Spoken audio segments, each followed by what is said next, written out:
मी मिनल माळी Madhvi. News Marathi 24/7 च्या बातमी गावाकडची मध्ये आपल्या सगळ्यांचं स्वागत. वाशिम जिल्ह्यातील प्रख्यात आणि जागरूक असलेलं श्री पिंगलाक्षी देवी संस्थान ऋषीवट धाम रिसोड इथं न्यूज मराठी 24/7 चे वाशिम जिल्हा प्रतिनिधी ज्ञानेश प्रसाद यांनी प्रश्नमंजुषा उपक्रम राबवला आणि श्री जगदंबेच्या दर्शनाला येणाऱ्या महिला भाविकांना महाराष्ट्रातील सुप्रसिद्ध आदिशक्ती भवानी मातेच्या तीर्थक्षेत्राविषयी प्रश्न विचारून त्यांना बोलतं केलं. योग्य उत्तर देणाऱ्या भक्ताला आई जगदंबेची प्रतिमा भेट स्वरूपात देण्यात आली. यावेळी महिलांनी उत्स्फूर्तपणे या प्रश्नमंजुषा कार्यक्रमातील प्रश्नांना गमतीदार उत्तर देऊन प्रेक्षकांचं मनोरंजन केलं, तर प्रेक्षकांनीही टाळ्या वाजवून प्रतिसाद दिला. महिलांना तणावातून थोडासा विसावा मिळावा म्हणून न्यूज मराठी तर्फे करण्यात आलेल्या या यशस्वी प्रयत्नाचं सर्वत्र कौतुक होते.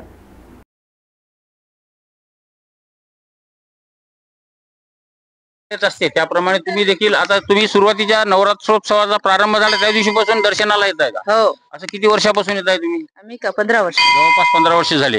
बर. आपल्या रिसोड शहरामध्ये पिंगलाक्षी देवी माते संस्थान ते कोण्या राज्यात येते?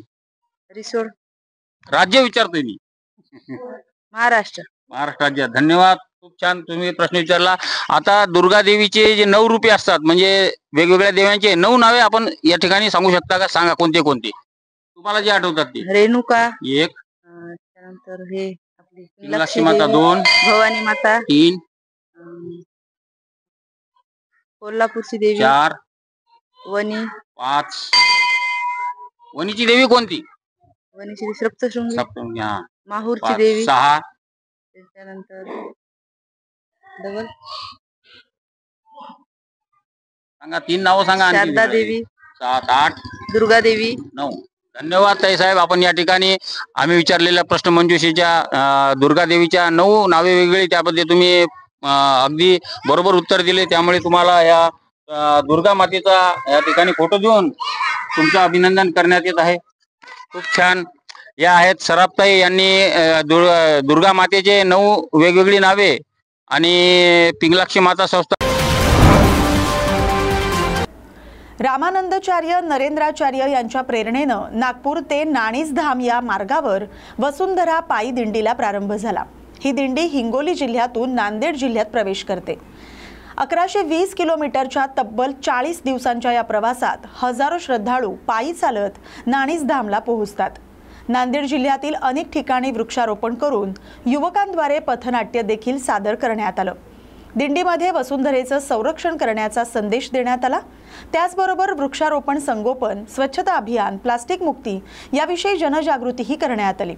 यात्रेकरूंनी हातामध्ये घोषवाक्य लिहिलेले फलक आणि झेंडे घेत याद्वारे पर्यावरण संवर्धनाचं महत्त्व पटवून देण्यात आलं. टाळ चिपळ्यांच्या गजरात वसुंधरा माता की जय या घोषणांनी दिंडीचा परिसर दुमदुमून गेला. या दिंडीत तरुण वर्ग, महिला, ज्येष्ठ नागरिक मोठ्या संख्येनं सहभागी झाले. यात्रा म्हणजे ही वसुंधरा पायी दिंडी आहे.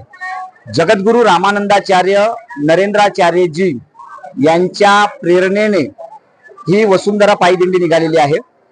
जगद्गुरु रामानंदाचार्य दक्षिणपीठ नाणीज धामचे 12 उपपीठ आहे आणि 12 उपपीठापैकी 7 उपपीठांवरून या प्रकारची वसुंधरा पायी दिंडी निघालेली आहे.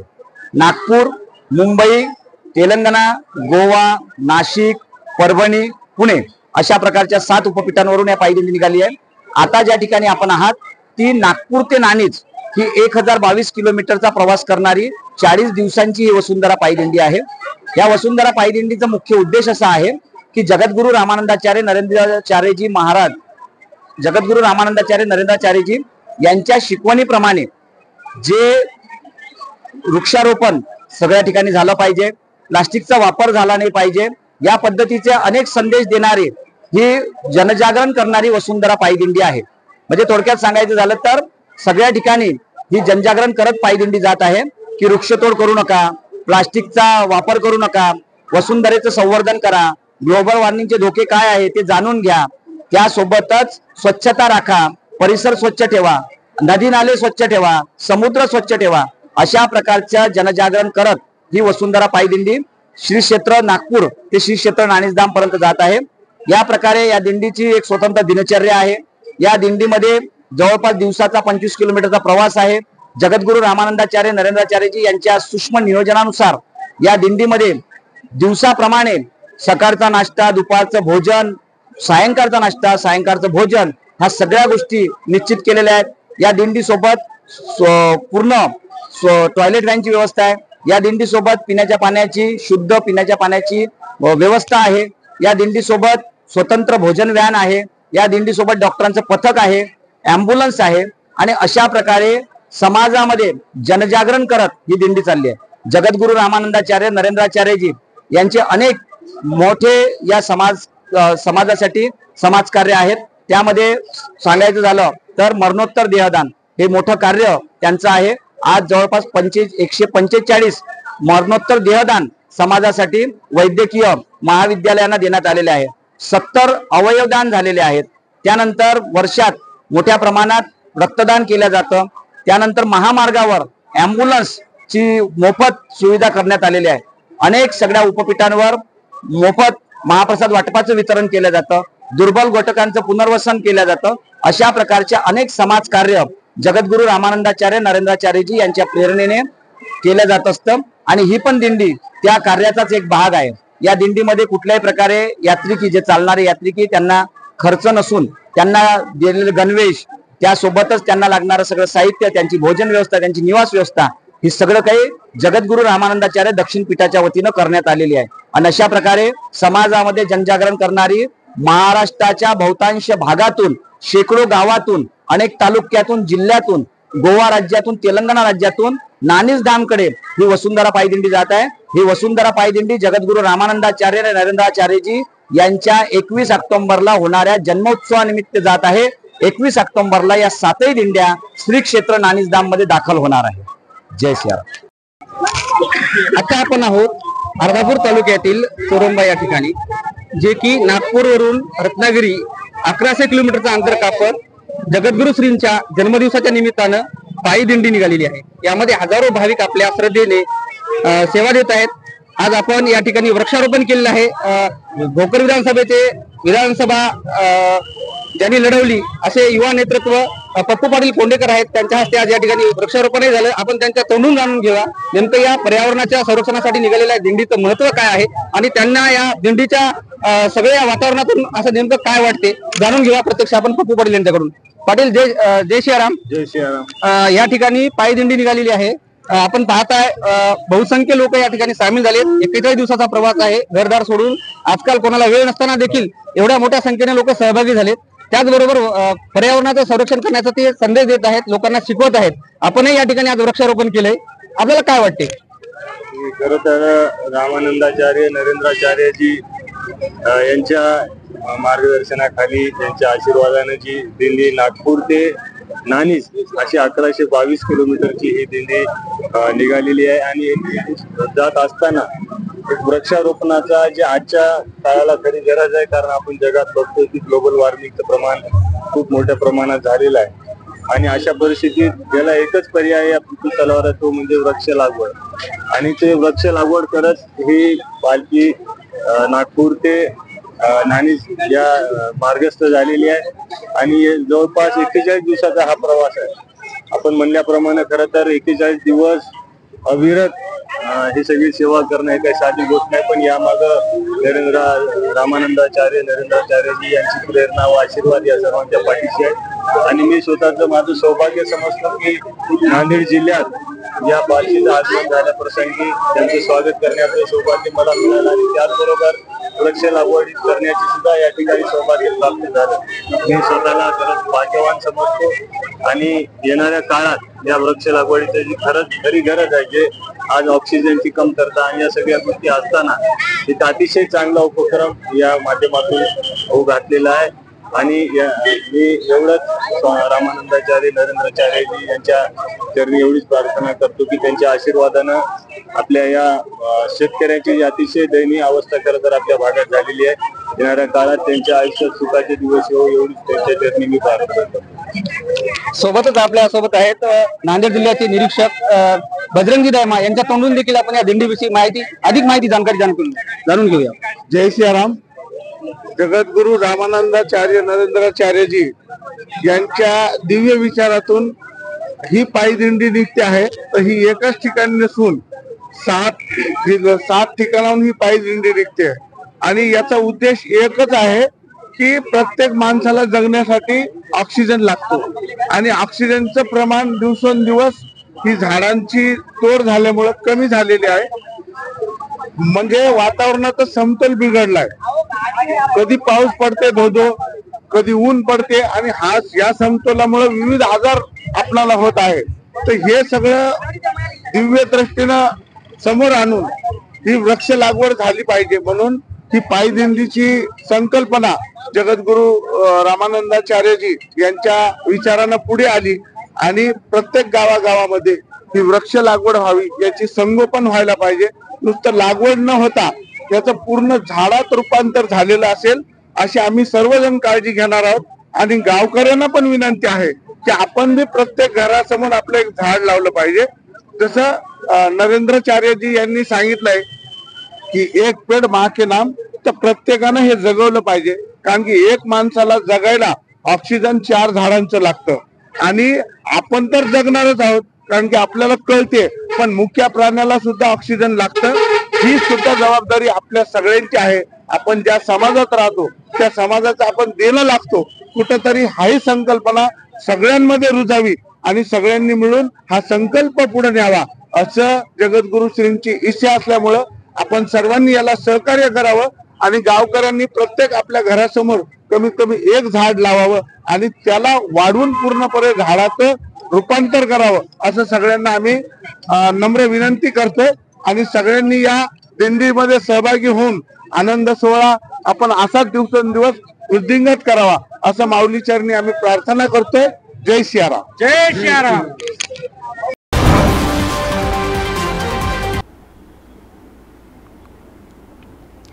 सततच्या अतिवृष्टीमुळे पिकांचं मोठ्या प्रमाणात नुकसान झाले. सरकारनं तातडीनं जिल्ह्यात सरसकट ओला दुष्काळ जाहीर करावा. नुकसानग्रस्त शेतकऱ्यांना प्रति हेक्टर 50,000 रुपयांची तातडीची आर्थिक मदत द्यावी. शेतकऱ्यांचं पीक कर्ज माफ करून कर्ज वसुलीला स्थगिती द्यावी. शेतकऱ्यांच्या मुलांचे शैक्षणिक शुल्क माफ करावे. या मागण्यांसाठी वंचित बहुजन आघाडीनं जिल्हाधिकाऱ्यांमार्फत पालकमंत्र्यांना निवेदन सादर केलं. या निवेदनात शेतकऱ्यांसाठी तातडीनं आर्थिक मदत जाहीर करण्याची मागणी करण्यात आली. जर या मागण्या मान्य झाल्या नाहीत तर तीव्र आंदोलन छेडण्याचा इशाराही यावेळी देण्यात आला. या बातमीचा आढावा घेतलाय प्रतिनिधी कमल किशोर जोगदंडे यांनी.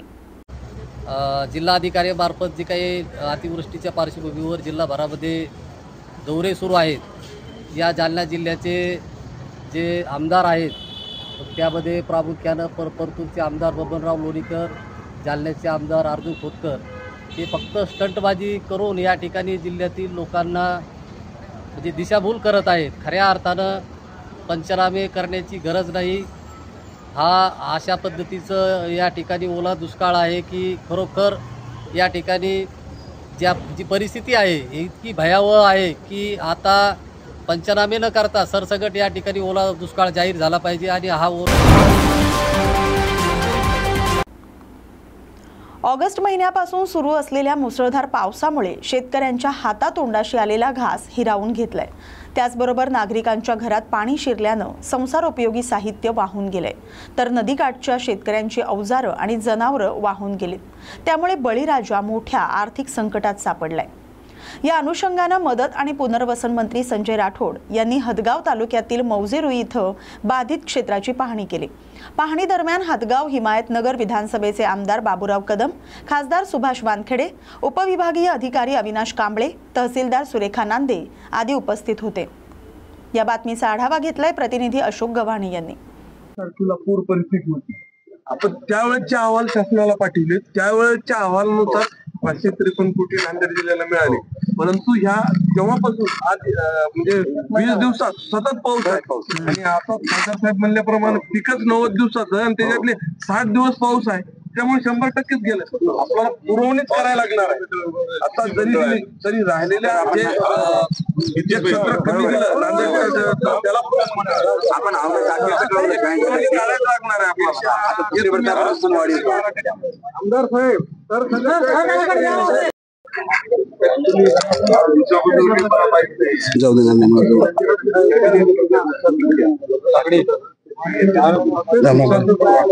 पंचनामे करून उसाचे जर का घेतले साहेब तर होते. आम्ही भरताना विमा भरताना काय केलं सोयाबीनचा आणि पेरा सुद्धा सोयाबीनचा टाकला झाला म्हणून आम्ही टाकलं.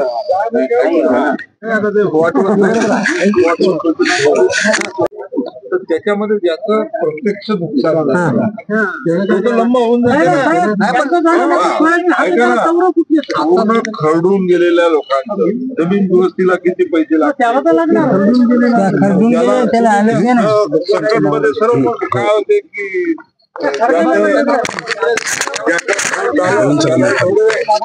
ज्याचा नाही झाला तर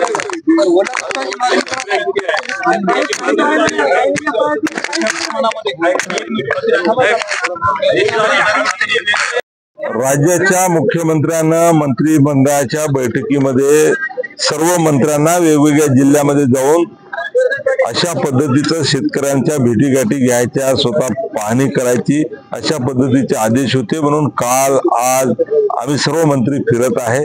शासनाने मदतीचा GR सुद्धा काढलेला आहे आणि वेगवेगळे जे पिकं आहेत राज्यामध्ये या सर्व पिकांची काय स्थिती आहे, कृषी विद्यापीठ असेल, कृषी विभाग असेल, महसूल विभाग असेल, वेगवेगळ्या यंत्रणेला या सर्व माहितीच्या संकलित करून तो शासनाला अहवाल देण्याच्या संदर्भात राज्याच्या मुख्यमंत्र्यांनी आदेश दिलेले आहेत.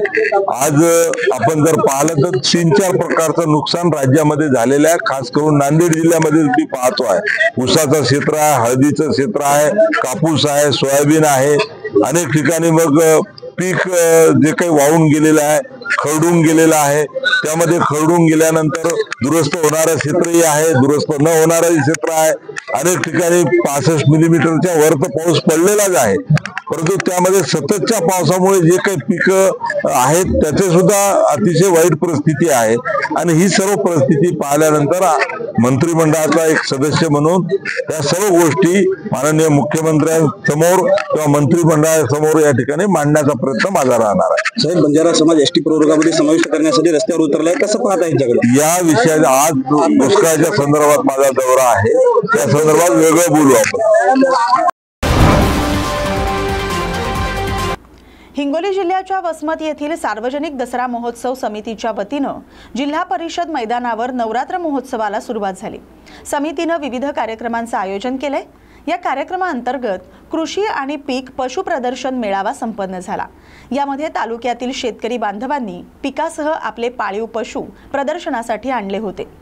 जिल्हा परिषद मैदानावर सार्वजनिक दसरा महोत्सवानिमित्त भव्य प्रदर्शनाचं उद्घाटन वसमतचे उपविभागीय अधिकारी विकास माने यांच्या हस्ते करण्यात आलं.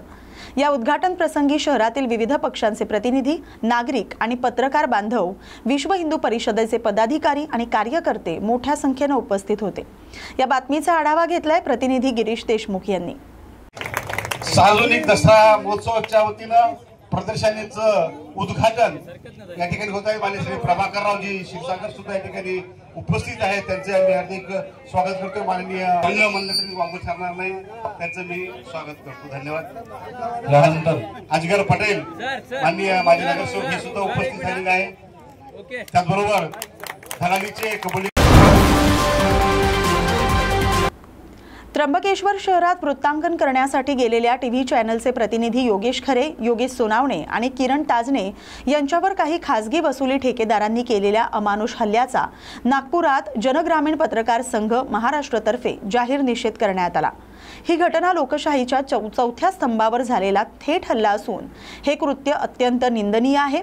हे प्रकरण जलद न्यायालयात चालवून हल्ला केलेल्या आरोपींना तातडीनं कठोर शिक्षा व्हावी अशी मागणी जनग्रामीण पत्रकार संघाच्या वतीनं करण्यात आली.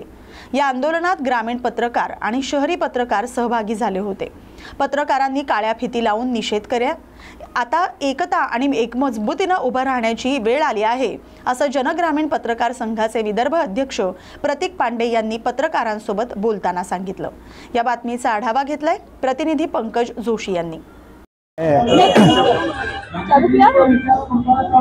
आज जो जनग्रामीण पत्रकार संगठन के आप नागपुर अध्यक्ष होने के नाते आज निषेध किया गया है पत्रकारों पर जो हमला हुआ है, उस बारे में आप क्या कहना चाहते हैं? देखिए, जो हमारे 3 पत्रकार भाइयों पे हमला हुआ है वो बड़ा ही अंतक दुखद घटना है ये। इस घटना के पीछे जिन आरोपियों का हाथ है उसे तुरंत उन पे कार्रवाई करके, उन पे मौका की कार्रवाई करके उन पे न्याय मिलना चाहिए। संविधान चौकात आंदोलन आहे आणि आपण समर्थन करताय, त्यामागे काय कारण? नमस्कार, मी स्वराज जिल्टे, वर्धा जिल्हाध्यक्ष तथा राज्य समन्वयक महाराष्ट्र राज्य। आज आमचं इथे कोतवाल संघटनेचं 14वा दिवस आंदोलन चालू आहे।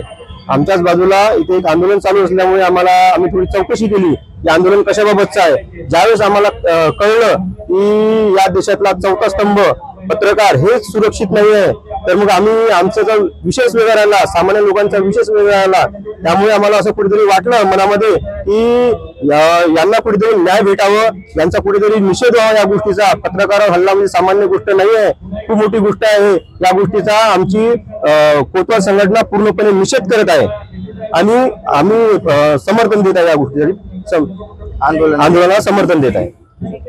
सर, जन ग्रामीण पत्रकार संगठन के सचिव होने के नाते आज बहुत बड़ा आंदोलन किया जा रहा है यहाँ पर पत्रकारों के लिए। सर, आप इस बारे में क्या कहना चाहोगे? मैं सचिन बैस, विदर्भ सचिव जनग्रामीण पत्रकार संघ। सर्वप्रथम पूर्ण भारत देश में आज पत्रकारों के ऊपर अलग अलग जगह हमले होते हैं। भारत सरकार, महाराष्ट्र सरकार और सभी देश की जितने राज्य सरकार, सभी ने इस बात को ध्यान में रखते हुए पत्रकारों के लिए विशेष कानून बनाने की आज बहुत आवश्यकता है, वरना इस प्रकार के हमले पत्रकारों पे होते रहेंगे। जैसे कि नासिक में अभी जो हमला हुआ वो हम जनग्रामीण पत्रकार संघ की ओर से उसका निषेध करते हैं और साथ ही मांग करते हैं सरकार से, प्रशासन से, गृह मंत्रालय से और माननीय मुख्यमंत्री जी से कि इस प्रकार का हमला नहीं होना चाहिए। अगर हम देश का चौथा स्तंभ है तो आप चौथे स्तंभ को खुद गिरा रहे हैं और इससे आपका एक स्तंभ कमजोर होता चला जाएगा। क्या आप निष्पक्ष पत्रकारिता नहीं चाहते? क्या आप नहीं चाहते लोगों की समस्याएं लोगों तक पहुंचे?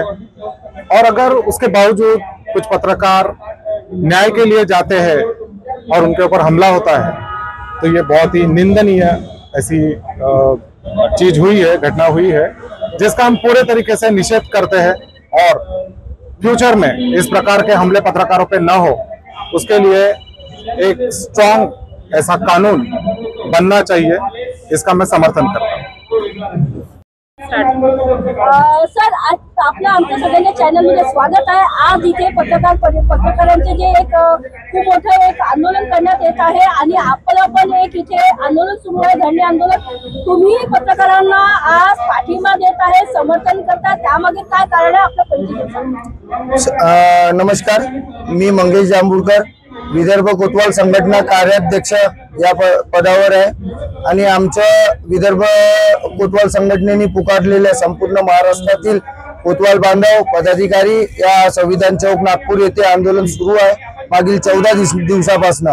तर आज आम्ही तुमचा जो आंदोलन बघितलं तर सर्वांच्या मनाला एक खंत वाटली की जर या देशातील चौथा स्तंभ म्हणून गणले जाणारे पत्रकार बांधव आमच्या भगिनी जर सुरक्षित नसेल या महाराष्ट्रात, तर सर्वसाधारण कष्ट करणाऱ्या गरीब लोकांना न्याय कसा मिळेल? या स्वयंस्फूर्तीने आम्ही काही पदाधिकारी या नात्याने आम्ही या ठिकाणी आलो आणि तुमच्या या आंदोलनाला आमचा सक्रिय सहभाग आणि पाठिंबा दोन्ही गोष्टी आम्ही जाहीर करत आहे विदर्भ कोतवाल संघटना कार्याध्यक्ष या नात्याने। मैं सुजीत सिंह बाट, विदर्भ संवेदक हूँ, अपना जनग्रामीण पत्रकार संघ का। ये जो भी हम आंदोलन कर रहे हैं, ये पत्रकारों को न्याय मिलना चाहिए, बस ये हमारी मांग है। कायदा लागू किया जाना चाहिए, ऐसी हमारी सरकार से मांग है कि आगे किसी भी पत्रकार को, चाहे वो डिजिटल हो, प्रिंट हो, इलेक्ट्रॉनिक हो या पोर्टल चैनल हो, कोई भी पत्रकार है जिसे इस अन्याय अत्याचार से संरक्षण कायदा जो बचाएगा, जो सरकार ने हमें देना चाहिए, लागू करना चाहिए। जो त्र्यंबकेश्वर में जो प्रतिनिधि जो हमारे जो पत्रकार भाई लोग हैं उनके ऊपर में इतना बड़ा अन्याय, जो वहाँ के अवैध पार्किंग जो चलाते हैं, उन्होंने जो हमला किया, इस बुरी तरीके से उन्हें मारा गया, पीटा गया। शेवगाव नेवासा रोडवर भातकुडगाव फाटा चौफुल्यावर शेतकरी बचाव जन आंदोलन आणि स्वाभिमानी शेतकरी संघटना यांच्या वतीनं आज तब्बल 2 तास रास्ता रोको आंदोलन करून शासनाचा निषेध करण्यात आला। ओला दुष्काळ जाहीर करा, शेतकऱ्यांना सरसकट कर्जमाफी द्या, दुधाला 50 रुपये लिटर प्रतिभाव द्या, तसंच शेतमालाला हमीभाव द्या या प्रमुख मागण्यांसाठी शेतकऱ्यांच्या वतीनं हे आंदोलन करण्यात आलं। येत्या 15 दिवसात शेतकऱ्यांच्या खात्यावर नुकसान भरपाई जमा न झाल्यास तीव्र स्वरूपाचं आंदोलन छेडण्यात येईल असा इशारा शेतकरी बचाव कृती समितीचे अध्यक्ष एकनाथ काळे यांनी दिला।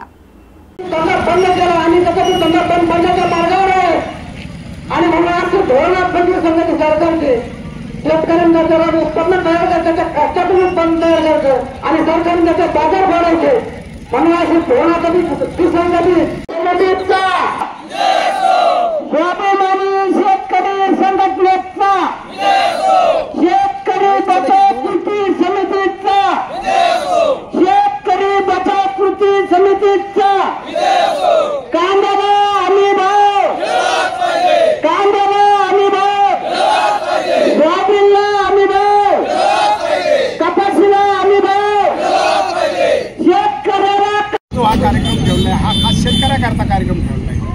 अतिरेक पाऊस आणि अतिरेक केलाय। 40 वर्षात एवढा पाऊस न झाला, एवढा पाऊस यावर्षी झाला नाही। आणि नुसतं पाऊस नाही झाला, पिकं सगळी निघून गेले आणि जमीन उत्खनून बाहेर पडले। म्हणून आपले जे महाराष्ट्राचे मुख्यमंत्री आणि मंत्रिमंडळ त्यांनी सगळ्यात लक्षात गोष्ट घ्या का शेतकऱ्याला तुम्ही जास्तीत जास्त पैसे कसे देता आणि लक्षात ठेवा। दुसरी गोष्ट अशी आहे की आज तुम्ही काय करताय, मागच्या म्हणण्याप्रमाणे 35,000 देऊ ते नका करू। अगोदर हा दुष्काळ ओला दुष्काळ जाहीर करा। मुख्यमंत्री साहेबांना आमची विनंती आहे आणि आपले जे पालकमंत्री आहेत ना, त्या पालकमंत्र्याला विनंती आहे विखे पाटलाला का तुम्ही अगोदर काय करा का ओला दुष्काळ जाहीर। आज 25/9/2025 रोजी आम्ही भातकुडगाव फाटा येथे भव्य आंदोलन कशा करता केलं का आज सरकारने वल्ला दुष्काळ जाहीर करावा, शेतकऱ्याला सरसकट कर्जमाफी करावी आणि दुसरी गोष्ट हे जी गावात प्रत्येक गावात तहसीलचे लोक, कृषी अधिकारी हे फॉर्म भरा, हे कुठे करा, हे अजिबात नाही। तुमच्याकडे 7/12 आहे, 8 आहे, तुमच्याकडे PM चे पैसे आहेत, तुमच्याकडे नमोचे पैसे आहेत। कशाला शेतकऱ्याला 100 रुपये शेतूकडे घालायला लावता आणि तुम्ही जर शेतूकडे घालायला लावता, माझा आक्षेप आहे महसूल विभागावर, कृषी विभागावर का तुम्ही याच्यातून हप्ते घेता। तेव्हा हे धोरण बंद करा, कांद्याची निर्यात चालू करा। सरकारने प्रत्येक शेतकऱ्याला एकरी 50,000 रुपये द्यावा, दुधाला भाव 50 रुपये लिटर द्यावा आणि इथून पुढे सरकारने जागेहून आणि मंत्री, आमदार, खासदार हे जी प्रत्येक बांधावर येते इकडे तिकडे फिरत येत। अरे तुम्हाला काही गरज नाही, तुम्ही शेतकऱ्याचे मायबाप आहे, तुम्ही तहसीलला थांबा, कलेक्टर ऑफिसला थांबा आणि तिथं तुमचे महसूलचे लोक, कृषी अधिकारी सारे लोक बोलून त्यांच्याकडून जागेवर तुम्ही लिस्ट तयार करा प्रत्येक गावाची आणि हे सरकारने तातडीने डोक्यात घ्यावा। ही आमची उत्तरेप्रमाणे ही आमची स्वाभिमानी शेतकरी संघटनेची व शेतकरी बचाव कृती समितीची मागणी आहे। येथेच थांबतो। येवल्यात झालेल्या मुसळधार पावसामुळे पिकांचं मोठं नुकसान झाले। पूर्व भागात गेल्या 2 दिवसांपासून शेतकऱ्यांच्या शेतामध्ये गुडघाभर पाणी साचले। या परिस्थितीची पाहणी राज्याचे अन्न आणि नागरी पुरवठा मंत्री छगन भुजबळ यांनी केली। पावसामुळे पिकं पूर्णपणे पाण्याखाली गेल्यानं शेतकऱ्यांना मोठा आर्थिक तोटा सहन करावा लागतोय। शेतकऱ्यांनी यावेळी छगन भुजबळ यांच्याकडे आपली व्यथा मांडत तातडीनं नुकसान भरपाई देण्याची मागणी केली।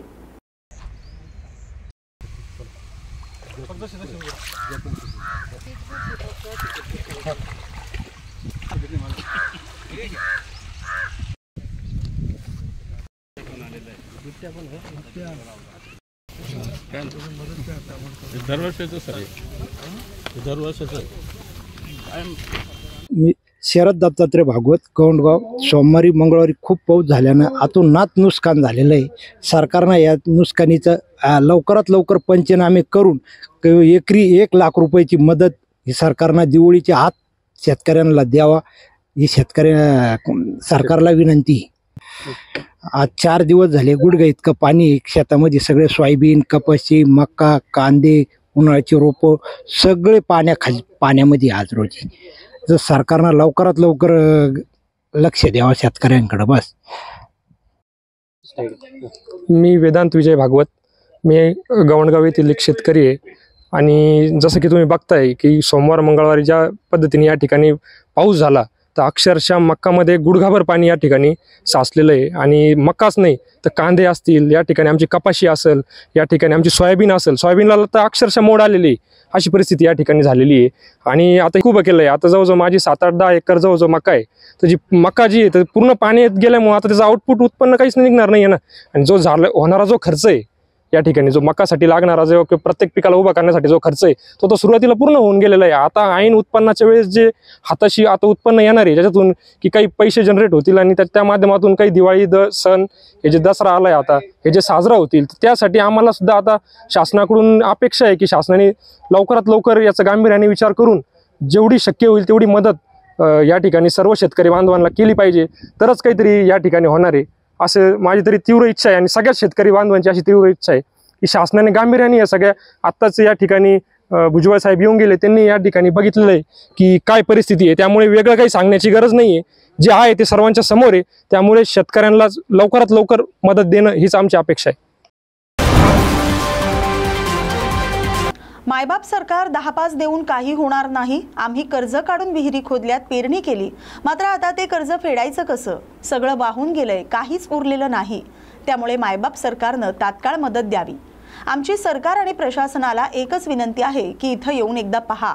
आता आम्ही कुटुंब कसं चालवायचं, मुलांचं शिक्षण कसं करायचं, या पिकावरच आमचा उदरनिर्वाह होता. आमची कर्जमाफी करा. अजित पवार हे अर्थमंत्री आहेत, त्यांनी आम्हाला मदत द्यावी. आमचे सणवार गोड करावेत, अशा व्यथा आणि मागणी बीडच्या हिरापूर, खामगाव, नांदूर हवेली आणि हिंगणी या गावातील शेतकऱ्यांनी मांडल्यात. आज सांगायसारखं असं झालं की सांगायला पण लाज वाटायला लागली. इतकं भयानक कापसाचं कंडिशन झालेलं आहे सध्या. कापसामध्ये म्हणजे दोडी म्हणून अशी कसलीच राहिली नाही बघा सर, ही कसलंच राहिलं नाही. तब्बल जवळपास आता या कापसावर इथं शेतामध्ये जवळपास 2 फुटाचा गाळ येऊन बसलाय. 2 फुटाचा तब्बल गाळ येऊन बसलाय. आणि सांगायसारखं रडायला माणूस भेटणार इतकं भयानक परिस्थिती घडली इथं. शेतीकडे बघायला नाही. आता तब्बल हिरीमध्ये जवळपास 2 परस गाळ गेलाय. त्याच्यानंतर आता कायच करायचं आम्ही. सध्या हिरीतली मोटर गेली बघा, मोटर पण गेली. तब्बल 20-25 नळ्या होत्या, नळ्या पण अख्ख्याच्या अख्ख्या वाहून गेलेल्या आहेत. वायरचा बंडल जवळपास 500 फुटाचा बंडल होता, तो पण वाहून गेला सर. इतके भयानक कंडिशन झाले, सांगासारखं कंडिशन नाही. आमची परिस्थिती खूप गंभीर आहे सर. आणि आता आमच्या भागामध्ये उपमुख्यमंत्री अजितदादा यांचा दौरा आहे आणि त्यांना आमचं एवढं सांगणं की इथं आता दिवाळी सण हा आमचा येणार आहे सर. दिवाळी सणामध्ये त्यांनी आम्हाला कमीत कमी आनंदमय दिवाळी आमची गेली पाहिजे की बाबा आमचं एवढं आम्ही हवालदिल झालेलो आहेत. आमच्या जर इकडं शेतात जर आलो तर आमची पाण्यासारखी पण आवश्यकता नाही सर. एवढं भयान दिसतं इकडं सर. आणि ते भयान दिसल्यानंतर एवढं टेन्शन येतं सर की आता आमच्या जे हातातोंडाशी आलेलं पीक आहे ते पीक अक्षरशः नास्तनाबूत झालेलं आहे सर. आणि आम्हाला एवढीच विनंती आहे, कृषी मंत्री दत्तामामा भरणे असतील, अर्थमंत्री अजितदादा तथा उपमुख्यमंत्री अजितदादा असतील, यांना आमची एवढीच म्हणणं आहे, कमीत कमी बाबा आम्हाला तात्काळ 8 दिवसाच्या आत आपण काहीतरी अर्थसहाय्य म्हणून कमीत कमी हेक्टरी 1 लाख रुपयाचे अनुदान तरी द्यावा. म्हणजे आमची कमीत कमी दिवाळी जर पुढं दिवाळी सण कमीत कमी थोडाफार तरी काहीतरी तुमचा हातभार लागल्याच्या नंतर आनंदीमय जाईन असं काहीतरी करावं त्यांनी.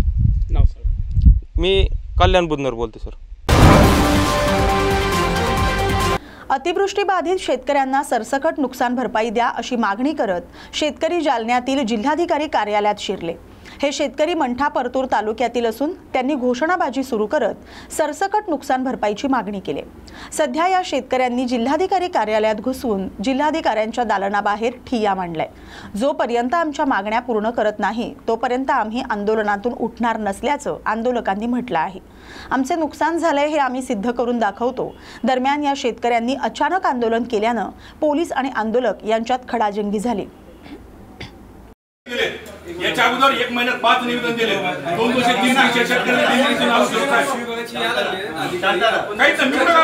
चुकीची भाषा काय तुम्हाला गुन्हा दाखल करायचं करा लोकशाही मार्ग नाही बिलकुल लोकशाही मार्ग नाही काहीच नाही आम्हाला दादागिरी नका तुम्ही आमच्या दादागिरी पूर्ण करू नका आम्ही बिलकुल चुकीचं काय वाटलं बिलकुल काहीच नाही संविधानापासून शांततेतच आहे दादागिरी करू नका आमच्यावर आम्ही काय चुकीचं केलं नाही आणि चुकीचं असंविधानिक काय नाही आम्ही लोकशाही मार्ग नाही आत्महत्या करायची वेळ आली सगळ्या तालुक्यावर जिल्ह्यावर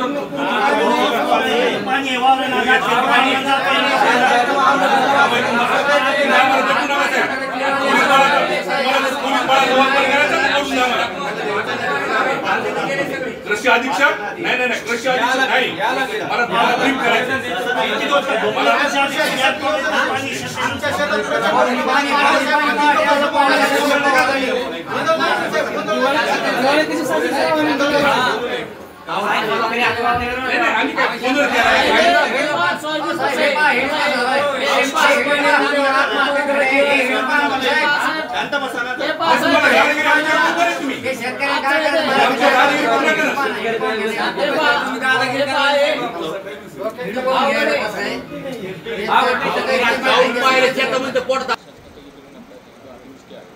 विषयाचं पूर्ण ऐका सर मला आता प्लीज तुम्ही ऐका नाही मी प्लीज ना येतो मग साहेब तुम्हाला पुन्हा मॅडम मला वेगळं बोलण्यापेक्षा तुम्ही एका प्रश्न उत्तर देतो मी काहीच बोलणार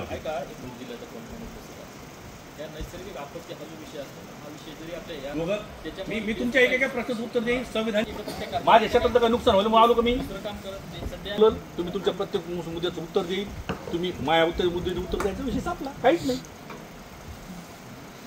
एक चुकीचा माणूस बोलणार नाही उद्धटपणानं नाही एक संविधान कायद्याच्या चौकटीत बोलेन तेवढंच बोलेन शब्द आपण नाही मॅडम तुम्ही नाही मॅडम फक्त 10 मिनिटं जास्त नाही 5 मिनिटं किंवा 10 मिनिटं नाही काय मुद्दे ते ब्रीफ करतो तुम्ही मला सांगा मी तुम्हाला सांगतो खतम काम लोकांना पुढे जे मुद्द्यामध्ये आपलं मतभेद येतील ते आपण मॅडम समोर नाही मॅडम काय